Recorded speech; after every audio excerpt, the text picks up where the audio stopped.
నమస్కారం, G news కి స్వాగతం. నేను మీ శ్రీనివాస్. ఈ రోజు వార్తల్లో విశేషాలు ఇలా ఉన్నాయి. పాతపట్నం నియోజకవర్గం కొత్తూరు మండలం వసప కేజీబీవీ స్కూల్లో శుక్రవారం శాసనసభ్యులు మామిడి గోవిందరావు ఆకస్మికంగా తనిఖీ చేశారు. రెగ్యులర్ ఒప్పంద ఉద్యోగులు సమయపాలన పాటించాలని తెలిపారు. అలాగే విధులలో అలసత్వం వహిస్తే చర్యలు తప్పవని హెచ్చరించారు. ఈ కార్యక్రమంలోనే విద్యార్థులకు కల్పిస్తున్న సౌకర్యాలపై ఆరా తీశారు. చుట్టుపక్కల పరిసరాలను పరిశీలించి పాఠశాల విద్యార్థులు ఉపాధ్యాయులతో సమావేశం నిర్వహించారు. విద్యార్థులతో కలిసి భోజనం చేసి అక్కడ వసతి, భోజనం, ఇతర సమస్యలను గురించి విద్యార్థులను అడిగి తెలుసుకున్నారు. దళారీ వ్యవస్థను కూటమి ప్రభుత్వం ప్రవేశపెట్టిందని వైకాపా జిల్లా అధ్యక్షులు ధర్మాన కృష్ణదాస్ అన్నారు. రాష్ట్ర పార్టీ పిలుపు మేరకు తరలివచ్చిన రైతులతో జ్యోతిరావు పార్కులో ఆయన మాట్లాడారు. రాష్ట్రంలో రైతులకు గిట్టుబాటు ధర లేకుండా ప్రభుత్వం చేయటం దుర్మార్గమన్నారు. రైతు భరోసా కేంద్రాలు నిర్వీర్యం చేసిందని, తడిసిన ధాన్యాన్ని నిర్దేశించిన ధరలకు కొనుగోలు చేసేలా అధికారులు చర్యలు తీసుకోవాలని, ఆర్బీకే వ్యవస్థ పునరుద్ధరించాలని, ఉచిత పంటల బీమా పథకాన్ని పునరుద్ధరించాలని, రైతు పెట్టుబడి సహాయం కింద 20,000 ఇవ్వాలని డిమాండ్ చేశారు. అనంతరం జ్యోతిరావు పూరే పార్కు నుంచి కలెక్టర్ ఆఫీస్ వరకు భారీ ర్యాలీ నిర్వహించారు. అనంతరం జేసీకి వినతి పత్రం సమర్పించారు. కార్యక్రమంలో జిల్లా పరిషత్ చైర్పర్సన్ విజయమ్మ, మాజీ MLA Gorle Kiran Kumar, Chintada Ravi, Pedada Tilak, rural MPP Ambati Srinivas, ZPTC Divya, MPP Raghuram, Peesa Gopi, party జిల్లా ఉపాధ్యక్షులు శంకర్రావు, ఎమ్మెల్సీ నర్తు రామారావు, ఎంవి పద్మావతి, దుంపల లక్ష్మణరావు, అందవరపు సూరిబాబు, రాజేశ్వరరావు, కృష్ణ పాల్గొన్నారు. రైతు భరోసా కేంద్రాలు కట్టి రైతులకు అన్నింట మరి సహాయంగా ఉండాలి, శాస్త్ర సాంకేతిక పరిజ్ఞానం రైతు వద్దకు చేరాలని చెప్పి మరి విత్తనం మొదలుకొని కొనుగోలు వరకు కూడా అన్నింటా ప్రభుత్వమే బాధ్యత వహించి చేసిన విషయాలు మనం గతంలో చూసాం. 5 సంవత్సరాలు మరి రైతు భరోసా మనకు అందించడం జరిగింది. మరి అలాగే క్రాప్ ఇన్సూరెన్స్, పంట ప్రకృతి వైపరీత్యాల వల్ల జరిగినటువంటి నష్టానికి రైతులందరికీ అండగా ఉండాలని చెప్పి క్రాప్ ఇన్సూరెన్స్ కూడా చేసి ప్రభుత్వమే చేస్తుంది. ఈవేళ అవన్నీ తొంగలో తొక్కి రైతుకు సరసమైన ధరలు లేవు, నాణ్యమైన విత్తనాలు లేవు, ఎరువులు అందించడం లేదు, అనేక రకాలైన సమస్యలతో ఈవేళ రాష్ట్రంలో రైతన్నలు ఉన్నారు. మరి శ్రీకాకుళం జిల్లాలో అయినా రాష్ట్రంలో అయినా వ్యవసాయం అత్యంత ఆధారమైనటువంటి రాష్ట్రం మంది. రైతులు ప్రధానమైనటువంటి వ్యక్తి. అన్నింటినీ కూడా రైతుకి అండగా ఉండాల్సిన బాధ్యత ప్రభుత్వాలది. మరి మనందరితో ఒక వెనుక ఒకటే, రైతన్నకి అన్నింటా అండగా ఉండే విధంగా రైతుల తరఫున వైఎస్ఆర్ పార్టీ కలకాలం కూడా పోరాడుతుంది. మనకు అవకాశం వచ్చినప్పుడు రైతన్నకు సహాయం చేస్తుంది. మరి ఈవేళ కలెక్టర్ల ద్వారా మనకు రిప్రజెంటేషన్ ఇచ్చి అన్నింటా రైతుకు అండగా ఉండాలి, మరి రైతులను ఆదుకోవాలి, అన్నింటా కష్టాలు పడుతున్న రైతుకి ఏ రకంగా అవకాశం ఉన్నా సహాయం చేయాలన్న లక్ష్యంతో ఈవేళ పోరాట పట్టుకులో మన నాయకుడు ఆదేశానుసారం రైతన్నలు అలాగే వైఎస్ఆర్ పార్టీ శ్రేణులు ఈవేళ పెద్ద ఎత్తున రావడం జరిగింది. బంగ్లాదేశ్లో హిందువులు, మైనారిటీ ప్రజలపై జరుగుతున్న దాడులను ఖండిస్తూ శుక్రవారం శ్రీకాకుళం జిల్లా కేంద్రంలో హిందూ సమాజం ఆధ్వర్యంలో పెద్ద ఎత్తున నిరసన ప్రదర్శన ర్యాలీ నిర్వహించారు. జిల్లా పరిషత్ కార్యాలయం మొదలుకొని కలెక్టర్ కార్యాలయం వరకు హిందువులందరూ నినాదాలు చేస్తూ ర్యాలీ తీసి అనంతరం కలెక్టర్ వారి ద్వారా రాష్ట్రపతి ద్రౌపది ముర్ముకు రాసిన మెమొరాండం సమర్పించడం జరిగిందని బీజేపీ శ్రీకాకుళం జిల్లా అధ్యక్షులు బిర్లంగి ఉమామహేశ్వరరావు చెప్పారు. ఈ కార్యక్రమంలో హిందూ సమాజం తరపున ఆర్ఎస్ఎస్ పారానంది వెంకటరమణమూర్తి మీడియాను ఉద్దేశించి మాట్లాడారు. దేశవ్యాప్తంగా అన్ని జిల్లాల్లో పెద్ద ఎత్తున హిందువులు నిరసన ధర్నాలు చేస్తున్నారని చెప్పారు. బంగ్లాదేశ్లో హిందువులపై జరుగుతున్న దాడులను వెంటనే ఆపాలని, లేకుంటే హిందూ సమాజం వారికి తగిన బుద్ధి చెబుతుందని వ్యాఖ్యానించారు. అలాగే దొంగ రమణమూర్తి మాట్లాడుతూ పాకిస్తాన్ నుంచి బంగ్లాదేశ్ విడిపోయినప్పటి నుంచి నేటి వరకు భారత్ అనేక విధాలుగా ఆర్థికంగా సహకారంగా అందిస్తూ వచ్చింది. వేలాది కోట్లు సాయం చేసింది. వారికి ప్రత్యేక దేశం ఏర్పాటు చేయటంలో ఎందరో భారతీయులు అనేక త్యాగాలు చేశారు. అలాంటిది హిందువులపై ఇలాంటి పిరికిపంద చర్యలు వారికి తగదని ఆయన హితవు పలికారు. బిర్లంగి ఉమామహేశ్వరరావు మాట్లాడుతూ ఢాకాలోని అంతియాలో పూజా మండపంపై దాడులు చేశారు. జేషోరేశ్వరి కాళీమాత ఆలయంలో కిరీటం అపహరించారు. ఇలాంటి చర్యలు హిందువుల మనోభావాలు దెబ్బతీసేవిగా భారతీయ హిందూ సమాజం ఆందోళన చెందుతుందని అన్నారు. భారత ప్రభుత్వం బంగ్లాదేశ్ ప్రభుత్వాన్ని ఇప్పటికే స్పష్టం చేసింది. బంగ్లాదేశ్లో ఉన్న హిందువులతో పాటు మైనారిటీలు ప్రజలు అందరినీ సంరక్షించాల్సిన బాధ్యత బంగ్లాదేశ్ ప్రభుత్వమే బాధ్యత వహించాలని చెప్పడం జరిగిందని బిర్లంగి గుర్తు చేశారు. ఈ సమావేశంలో లోకనాథం, లింగరాజు, మాధవ్, పద్మజ, పూడి తిరుపతిరావు, పైడి వేణుగోపాల్ తదితరులు పాల్గొన్నారు. దేశవ్యాప్తంగా కాదు, ప్రపంచవ్యాప్తంగా కూడా నిరసనలు వెల్లువెత్తుతున్నాయి. ఇది వాళ్ళకి తెలియజేయాలి. ఈరోజు దేశంలో ప్రతి జిల్లా కేంద్రంలో కూడా పెద్ద ఎత్తున ర్యాలీ తీసుకుంటూ హిందువులందరూ కూడా స్వచ్ఛందంగా కదిలి రావడం, హిందువులు కదిలి రావడంతో పాటుగా ఆయా జిల్లా కలెక్టర్లకి మెమరాండం ఇవ్వడం. ఈరోజు బంగ్లాదేశ్లో తీసుకున్నటువంటి పరిస్థితులు మనం ఒకసారి గమనిస్తే, తంతి అని చెప్పి ఒక మార్కెట్లో ఉన్నటువంటి ఒక పూజా మండపాన్ని దాడి చేయడమే కాకుండా అక్కడ ఉన్నటువంటి జేశ్వరేశ్వరుని కాళీమాత విగ్రహంలో ఉన్నటువంటి కిరీటాన్ని కూడా దొంగిలించడం చాలా దయనీయమైనటువంటి పరిస్థితి. దీని మీద భారత ప్రభుత్వం కూడా చాలా స్పష్టంగా దేశానికి తెలియజేయడం జరిగింది తమ ఆందోళనని. పార్లమెంట్లో కూడా దీనికి ఈ ప్రశ్నకి మన మంత్రి గారు కూడా సమాధానం ఇచ్చి బంగ్లాదేశ్లో ఉన్న హిందువులతో పాటుగా మైనారిటీలందరికీ కూడా వాళ్ళ హక్కుల్ని, వాళ్ళ యొక్క అన్ని హక్కుల్ని కూడా రక్షించాల్సిన బాధ్యత ప్రభుత్వాన్ని అని చెప్పి తెలియజేయడం జరిగింది. ప్రపంచవ్యాప్తంగా ఉన్న మన హిందువులందరూ కూడా దీనికి సంబంధించి పెద్ద ఎత్తున కూడా నిరసనలు వ్యక్తం చేయడం జరుగుతుంది. దీని మీద ఇప్పటికైనా సరే బంగ్లాదేశ్ మరో పాకిస్తాన్ కాకుండా బంగ్లాదేశ్లో హిందువులందరినీ కూడా రక్షించుకోవాల్సిన బాధ్యత మనందరి మీద ఉందని చెప్పి సందర్భంగా తెలియజేసుకుంటాం. ఎచ్చెర్ల IIIT కళాశాలలో ఆత్మహత్యకు పాల్పడిన ప్రవీణ్ కుమార్ నాయక్ ఘటన కలకలం రేపింది. అయితే ప్రేమ వ్యవహారం కారణంగా విద్యార్థి ఆత్మహత్యకు పాల్పడ్డాడని డీఎస్పీ సిహెచ్ వివేకానంద స్పష్టం చేశారు. శ్రీకాకుళం నగరం గూనపాలెంలోని సబ్ డివిజనల్ కార్యాలయంలో డీఎస్పీ విలేకరుల సమావేశం నిర్వహించారు. ఈ సందర్భంగా ఆయన మాట్లాడుతూ ప్రవీణ్ ఉండే రూమ్లో ఓ అబ్బాయి బయటకు వెళ్ళి రాకపోవడంతో తలుపులు తీసి ఉంచారని, అప్పటికే మిగతా వారితో కలిసి పడుకుని ఉన్న ప్రవీణ్ రాత్రి 1:30 సమయంలో లేచి తలుపు తోసుకుని బయటకు వెళ్ళినట్లు విద్యార్థులు చెప్పారన్నారు. అక్కడికి కొద్ది క్షణాల్లోనే 3వ అంతస్తు కిటికీ నుంచి ప్రవీణ్ నాయక్ దూకేశాడని తెలిపారు. విద్యార్థులు కేర్ టేకర్లు కలిసి విద్యార్థి రూమ్కు తీసుకువెళ్లారని, కానీ బ్లీడింగ్ ఎక్కువగా కావడంతో 2:30 గంటలకు ప్రాణాలు విడిచాడని వైద్యులు ధృవీకరించారన్నారు. ప్రేమించే సమయం ఇది కాదన్నందుకే విషయం తెలుసుకున్న ఎచ్చెర్ల ఎస్ఐ జేఆర్పురం సిఐ అవతారం దృష్టికి రాత్రి సమయంలోనే ఫోన్ చేసి చెప్పడంతో రిమ్స్కు ఘటనా స్థలికి చేరుకున్నారు. సిఐ విచారణ చేయగా ప్రవీణ్ నాయక్ ఓ అమ్మాయిని ప్రేమిస్తున్నట్లు తెలిసిందని డీఎస్పీ తెలిపారు. ఆమె ఇది ప్రేమించే సమయం కాదు, చదువుకుందామని చెప్పడంతో దీన్ని భరించలేక ఆత్మహత్యకు పాల్పడ్డాడని చెప్పారు. మృతుని సెల్లో ల్యాప్టాప్లను పరిశీలించాల్సి ఉందన్నారు. విజయవాడలో ఉన్న ఎస్పీ మహేశ్వర్ రెడ్డికి ఫోన్ చేసి మానిటరింగ్ చేయడంతో వారి తల్లిదండ్రులను పిలిపించామని, మండల ఎగ్జిక్యూటివ్ మెజిస్ట్రేట్ సమక్షంలో విద్యార్థులు, కళాశాల సిబ్బంది తల్లిదండ్రుల వద్ద స్టేట్మెంట్లు తీసుకున్నామని అన్నారు. ప్రవీణ్ నాయక్ వయసు 18 సంవత్సరాలు, first year B Tech civil engineering చదువుతున్నాడు. ఆయన సుమారు రాత్రి 1:30, 2 గంటల సమయంలో థర్డ్ ఫ్లోర్ నుంచి ఆ కిటికీలో నుంచి కింద పడిపోవడం మూలంగా చనిపోయినట్లుగా వెంటనే తెలిసింది. ఆ సమాచారంతో మా ఎస్ఐ గారు, హెచ్ఎల్ ఎస్ఐ గారు, సిఐ గారికి సుమారు 3 గంటల పాటు సమాచారం రావడంతో ఇమీడియట్గా అరెస్ట్ అయ్యారు. ఆయన హాస్పిటల్ తీసుకెళ్ళి రిమ్స్ హాస్పిటల్లోకి మేనేజ్మెంట్ వాళ్ళు తీసుకెళ్ళి జాయిన్ చేయడం జరిగింది. రిమ్స్ హాస్పిటల్కి వెళ్ళిన కొంతసేపటికే ఇక్కడ సుమారు 2-2:30 గంటల సమయంలో చనిపోవడం జరిగింది. ఒక మంచి భవిష్యత్తు ఉన్నటువంటి ఒక విద్యార్థి ఆ రకంగా చనిపోవడం చాలా బాధాకరం. దాని మీద నైట్ షిఫ్ట్ ఫ్లోర్ ఇన్ఛార్జి వార్డెన్గా ఉన్నటువంటి వారు ఇచ్చినటువంటి ఫిర్యాదు మేరకు హెచ్ఎల్ పోలీస్ స్టేషన్లో ఒక కేసు నమోదు చేయడం కూడా జరిగింది. కేసు ప్రజెంట్ దర్యాప్తులో ఉంది. దర్యాప్తులో మనకేంటంటే అసలు ఏం జరిగింది ఏంటనేది ఆల్రెడీ అంతా కూడా వెళ్ళి విచారణ చేయడం జరిగింది. ఇప్పుడు దాకా కొంత తెలిసిన విచారణ ఏంటంటే అతనిది ఎర్రగొండపాలెం ప్రకాశం జిల్లా ఎర్రగొండపాలెం గ్రామానికి చెందినటువంటి విద్యార్థి.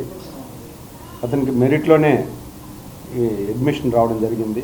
కాశీ అన్నపూర్ణేశ్వరి అన్నదాన పథకంతో నిత్యాన్నదానం ప్రారంభించామని, అన్నపూర్ణేశ్వరి దయతో నిరంతరం అన్నదాన కార్యక్రమాలను నిర్వహిస్తామని, జిల్లా కలెక్టర్ ఆదేశాలను అనుసరిస్తామని red cross chairman P Jaganmohan Rao అన్నారు.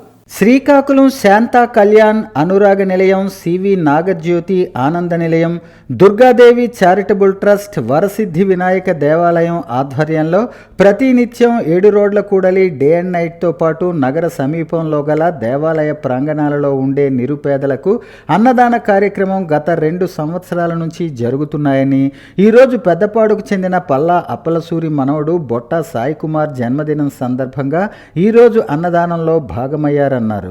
ఈ అన్నదానంలో పాల్గొనాలంటే ఇండియన్ రెడ్ క్రాస్ను సంప్రదించాలని బొట్టా సాయి తన సహచరులు, మిత్రులు నంది ఉమాశంకర్, ఉర్లాం శివతేజ, పొడుగు చరణ్, జాడ సాయి తదితరుల సహకారంతో సేవలు కొనసాగిస్తున్నారని, ఇలాంటి వ్యక్తులు ఉండటం మంచి విషయమన్నారు.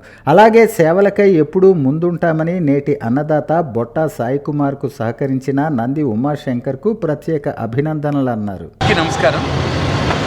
శ్రీకాకుళం జిల్లాలో శ్రీకాకుళం టౌన్లో గత కొద్ది సంవత్సరాలుగా నిత్య అన్నదాన పథకం, కాశీ అన్నపూర్ణ నిత్య అన్నదాన పథకం అని ఒక పథకాన్ని స్థాపించడం జరిగింది. మగటపల్లి చారిటబుల్ ట్రస్ట్, అలాగే దుర్గాదేవి చారిటబుల్ ట్రస్ట్, అలాగే CV Nagajyothi charitable trust, Varasiddhi Vinayaka దేవాలయ చారిటబుల్ ట్రస్ట్ నుంచి ఈవెన్ తుఫాను వచ్చినా, వరదలు వచ్చినా, ఏదొచ్చినా కంటిన్యూస్గా సుమారు శ్రీకాకుళం ముఖ్యమైన కూడలి అయిన 7 రోడ్ జంక్షన్ దగ్గర, అలాగే మన డే అండ్ నైట్ దగ్గర, అలాగే కొన్ని ముఖ్యమైన దేవాలయాలు, అరసవెల్లి ముఖ్యమైన దేవాలయాల దగ్గర ఇవాళ నిత్య అన్నదాన పథకం ప్రారంభించాం. దానిలో భాగంగా కొట్ట సాయి కుమార్ ఇవాళ జన్మదిన శుభాకాంక్షలు తెలియజేస్తూ వారు వచ్చి నేను కూడా దీనిలో పార్టిసిపేట్ చేస్తానని పెద్దపాడు నుంచి వచ్చి అదే రెడ్ క్రాస్ ఆధ్వర్యంలో ఇవాళ పెద్ద ఎత్తున అన్నదాన కార్యక్రమం జరిపించినందుకు మరొక్కసారి వారికి ఆయుష్, ఉషస్సు, కీర్తి ప్రతిష్ఠించు, అలాగే భగవంతుడు ఆయురారోగ్యాలు ఇస్తూ ఇంకా మంచి మంచి కార్యక్రమాలు, సేవా కార్యక్రమాలు చేయాలని నేను కోరుకుంటున్నాను. మున్సిపల్ కార్మికులకు పెంచిన మస్టర్ పాయింట్లను తగ్గించాలని, అధికారుల వేధింపులు ఆపాలని సిఐటియు జిల్లా ప్రధాన కార్యదర్శి P Tejeswara Rao, AP municipal workers and employees federation జిల్లా ఉపాధ్యక్షులు అరుగుల గణేష్, జిల్లా ప్రధాన కార్యదర్శి ఎన్ బలరాం డిమాండ్ చేశారు. విధులు బహిష్కరించి నగరపాలక సంస్థ కార్యాలయం వద్దకు చేరుకుని మున్సిపల్ హెల్త్ ఆఫీసర్కు సమస్యను వివరించారు. సమస్య పరిష్కారానికి మున్సిపల్ హెల్త్ ఆఫీసర్ చొరవ చూపకపోవడంతో AP municipal workers and employees federation ఆధ్వర్యంలో నగరపాలక సంస్థ కార్యాలయం వద్ద ధర్నా నిర్వహించారు.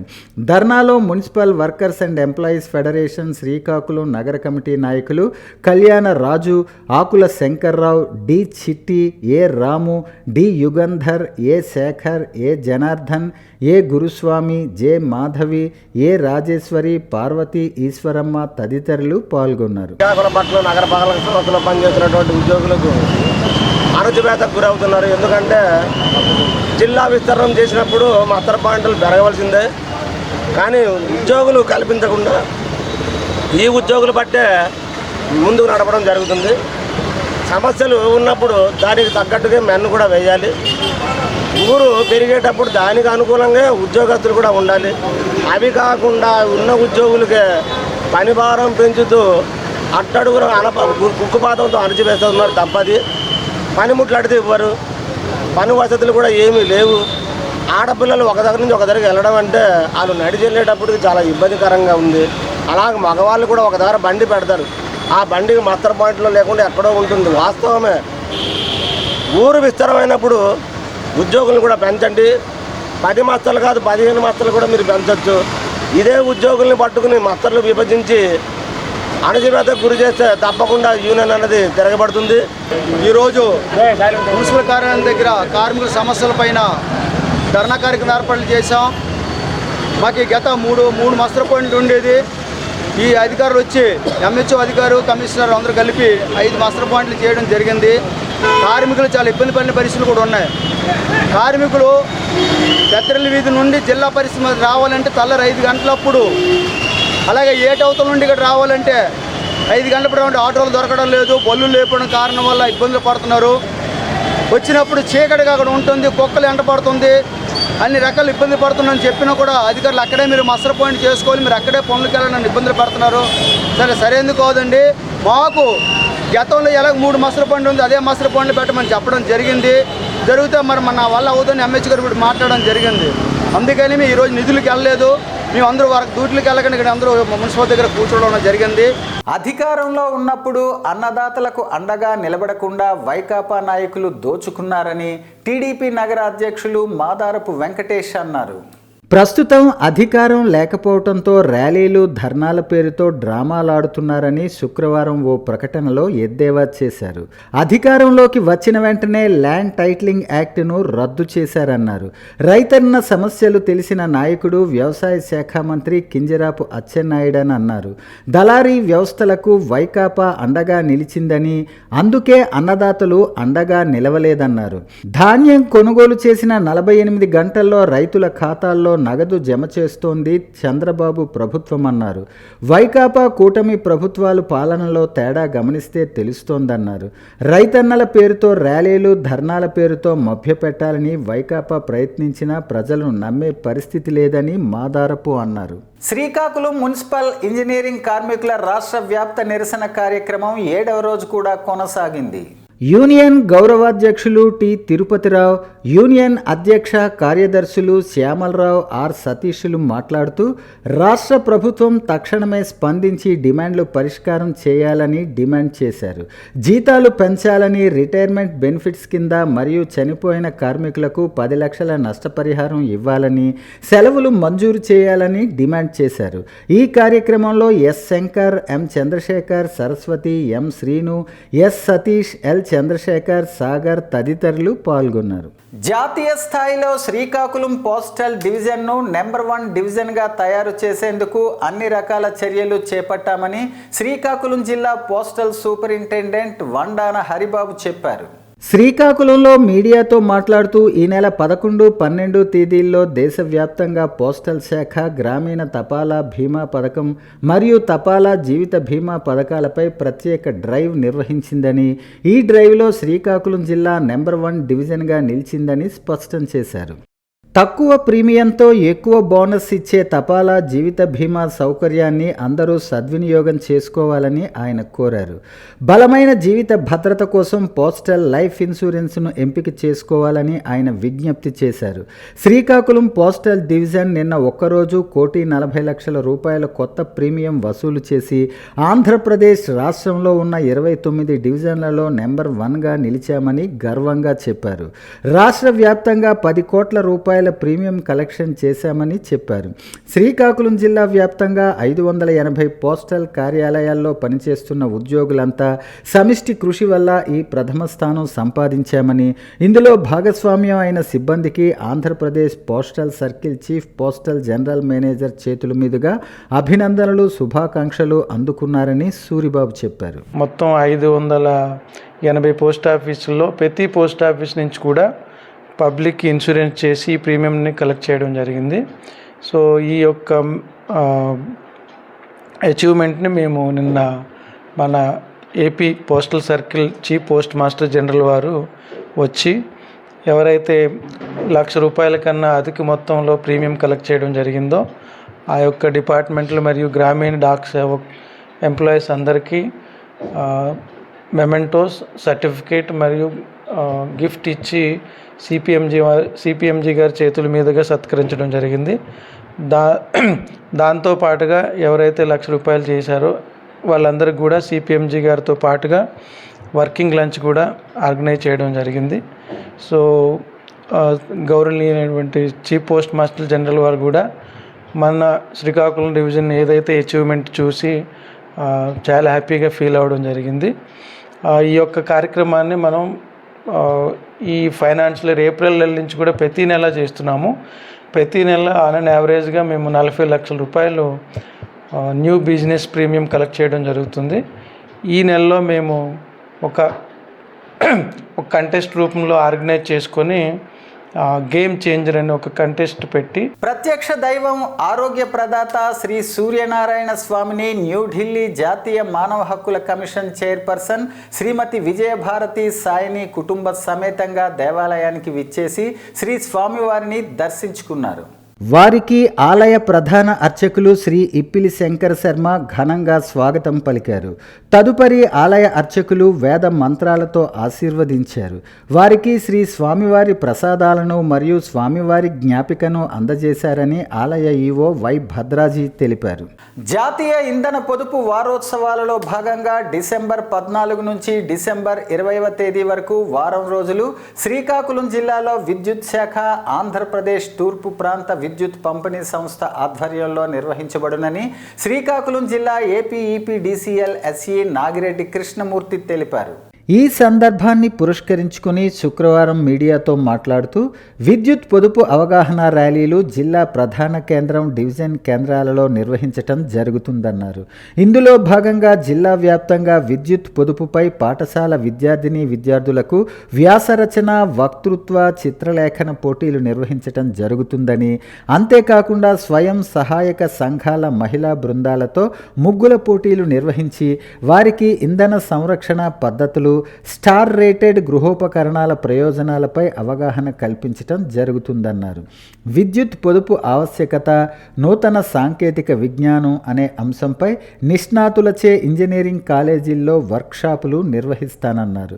విద్యుత్ పొదుపు ఆవశ్యకత గురించి వినియోగదారులతో అన్ని విద్యుత్ కార్యాలయములందు అవగాహన సదస్సులు, విద్యుత్ పొదుపుపై అవగాహన కొరకు గ్రామీణ ప్రాంతాలలో జానపద కళాకారులు, జన విజ్ఞాన వేదిక కార్యకర్తలతో ప్రదర్శనలు ఏర్పాటు, విద్యుత్ పొదుపు ఆవశ్యకతపై పాఠశాల విద్యార్థులకు నిర్వహించిన పోటీలలో విజేతలకు డిసెంబర్ 25వ తేదీన బహుమతుల ప్రదానం చేయబడునని తెలిపారు. ప్రతి సంవత్సరం మేము చేస్తున్నటువంటి ఎనర్జీ కన్జర్వేషన్ షరామామూలుగా ఈ సంవత్సరం కూడా రేపటి నుంచి 20వ తారీఖు వరకు కూడా 7 రోజుల ప్రోగ్రాం ఇవ్వడం జరుగుతుంది. రేపు ఇందులో భాగంగా జిల్లా పరిషత్ నుంచి మున్సిపల్ ఆఫీస్ వరకు కూడా మా విద్యుత్ సిబ్బంది అంతా సుమారు 300 మందితో ర్యాలీ ఉదయం 9 గంటలకు ప్రారంభమవుతుంది. గౌరవ కలెక్టర్ గారు ఫ్లాగ్ ఆఫ్ చేస్తారు. జిల్లా విద్యుత్ పొదుపు మీదే ఈ ర్యాలీ అంతా కూడా ఉంటుంది. తదనంతరం 15వ తారీఖున వ్యాసరచన పోటీలు, వక్తృత్వ పోటీలు ఉంటాయి. డిఈఓ గారికి చెప్పడం జరిగింది, పిల్లలందరూ కూడా వస్తారు. ఇక్కడ ఏ డివిజన్ ఆ డివిజనే, ఇబ్బందిగా కలగకూడదని. వారిలో అన్నీ మేమే ఏర్పాటు చేస్తాము. ఫస్ట్, సెకండ్, థర్డ్ ప్రైజులు డిసైడ్ చేసి ఆఖరి రోజున ఇవ్వడం జరుగుతుంది. 20వ తారీఖున ఇదే హెడ్ ఆఫీస్లో శ్రీకాకుళం 5 గంటలకి 4 గంటలకు ఇవ్వడం జరుగుతుంది. తదనంతరం ఈ సోలార్ వెండర్స్ 15 మంది ఉన్నారు జిల్లాలో. వాళ్ళందరూ కూడా ఆల్రెడీ 216 సర్వీసులు రిలీజ్ చేశారు. ఈ సోలార్ వెరీ వెరీ ఇంపార్టెంట్. దీన్ని కలెక్టర్ గారు ఎప్పటికప్పుడు ఆదేశాలు ఇస్తున్నారు.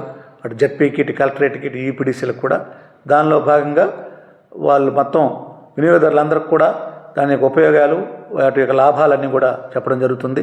నానాటికి సహజ సంపదలైనటువంటి బొగ్గు, ఆయిల్, గ్యాసు ఎగ్జాస్ట్ అయిపోతున్నాయి కాబట్టి సోలార్ ఇన్నోవేటబుల్, కంపల్సరీ. ప్రస్తుతానికి భవిష్యత్ తరాలకి సోలార్ లేనిది ఇంక మనుగడ లేదు. అందువల్ల దాన్ని కంపల్సరీ మనం వాడాలి. దానికి చాలా తక్కువ ఖర్చుతో అవుతుంది. 1 కిలోవాట్కి దగ్గర మీకు 1000 రూపాయలు బిల్లు కట్టేవాళ్ళు 336 రూపాయలు కట్టించాలు. శ్రీకాకుళం జిల్లా మెలియాపుట్టి మండలం పట్టుపురం గ్రామంలో ఓ ఇల్లును అద్దెకు తీసుకుని ఇంటిలో నకిలీ కరెన్సీ నోట్లు తయారు చేస్తున్న ముఠాను పోలీసులు పట్టుకున్నారు. వారి వద్ద నుంచి 57,25,000 నకిలీ కరెన్సీ నోట్లను, మిషనరీ, ఇతర సామగ్రిని స్వాధీనం చేసుకుని 6 వ్యక్తులను పోలీసులు అదుపులోకి తీసుకున్నారు. ఒడిశా నుంచి నకిలీ నోట్లు తీసుకువచ్చి వాటిని ముఠా సభ్యులు కలర్ జిరాక్స్ తీస్తున్నారు. యూట్యూబ్లో చూసి నకిలీ కరెన్సీ నోట్లు తయారు చేస్తున్నారు. 5 లక్షల రూపాయలు ఒరిజినల్ నోట్లకు గాను 25 లక్షల నకిలీ కరెన్సీ నోట్లు ఇచ్చుటకు ముఠా సభ్యులు పథకం వేసుకున్నారు ఉన్నారని పోలీసులు తెలియజేశారు. పోలీసుల రాకతో మరికొంతమంది పరారయ్యారు. వారి కోసం పోలీసులు గాలిస్తున్నారు. కేసు నమోదు చేసి పోలీసులు దర్యాప్తు చేస్తున్నారు. పట్టుబడిన 6 వ్యక్తులు వివిధ పోలీస్ స్టేషన్లలో వేరువేరు కేసులలో ముద్దాయిలుగా ఉన్నారని పోలీసులు తెలియజేశారు. వార్తలు సమాప్తం. మళ్ళీ తర్వాత బులెటిన్లో కలుసుకుందాం. నమస్కారం.